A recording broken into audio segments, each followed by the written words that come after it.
လက်ကလေးရှေ့ချိတ်နောက်ချိတ်ပါခန္ဓာကိုယ်မတ်ထားမျက်လုံးလေးစုံမိတ်လိုက်မြင်တန်ယုံလေးဖွင့်လိုက်ပါအဲ့ဒါမျက်လွန်ချတဲ့နည်းပဲအလွယ်ဆုံး4000မကမြင်နေပါလှမ်းနိုင်မှာခြေဖြားကိုတိုက်ရိုက်အာရုံပြု touch ဖြစ်တော့တဲ့ point ခြေဖြားနဲ့ကြံကင်းနဲ့ထိတွေ့သွားတဲ့အချိန်မှာတီးပြဲနဲ့ကာယဝိညာဉ်ကိုမနောဝိညာဏတတ်ကနေကြိုးစားပြီးရှုကြည့်လိုက်သူကသူအိန္ဒြေညီလာလိမ့်မယ်အဲ့ဒါဆိုရင်လှုပ်ရှားတဲ့အချိန်မှာရှုတတ်တော့အများကြီးမခက်ဘူးအဲ့ဒါအလွယ်ဆုံးနေခြေဖြားတိုက်ရိုက်အာရုံပြုကြည့်လိုက် touch ဖြစ်တဲ့ point ကိုတီးပြဲတလန်းတိုင်းပြက်ပြီးကြံရင်ခဲ့အဲ့လောက်ကလေးမိရင်ကိုဈာချိတ်မှာကိလေသာဈာမခိုတော့အဲ့လိုလေးထိမ့်သိမ့်ရှုမှတ်ခြင်းဖြင့်လုံကြီးလေးပြည်ဖြစ်လို့ဝတ်ခြင်းဖြီးခြင်းတဲ့စိတ်ကစရှု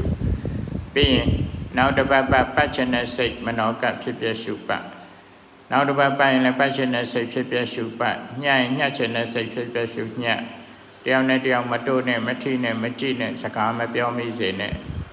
အဲ့ဒါဆိုရင်ဈာချိတ်မှာတော်တော်လုံခြုံလာပါလိမ့်မယ်ကိလေသာကြောင့်မခိုးနိုင်တော့ဘူးအဲ့ဒါကြောင့်စားလဲ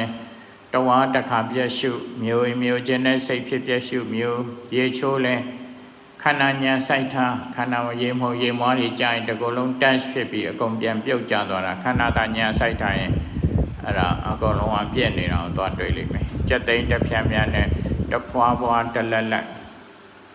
ဖြစ်တာတွေ့ရပါလိမ့်မယ်အဲ့ဒါလေးစနစ်တကျလိုက်နာရှုမှတ်ချက်ဖြင့်ယောဂီပေါင်းသူတော်ကောင်းတို့ဈာချိန်ကိုမိမိကိလေသာဈာမခိုးအောင်ထိမ့်သိမ်းဆောင်ရှောက်နိုင်ကြမှာဖြစ်ပါတယ်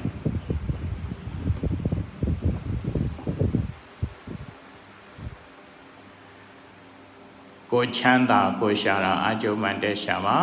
တန်ဖိုးရှိသောအချိန်ကိုအကျိုးရှိစွာအသုံးချတော်မူကြပါ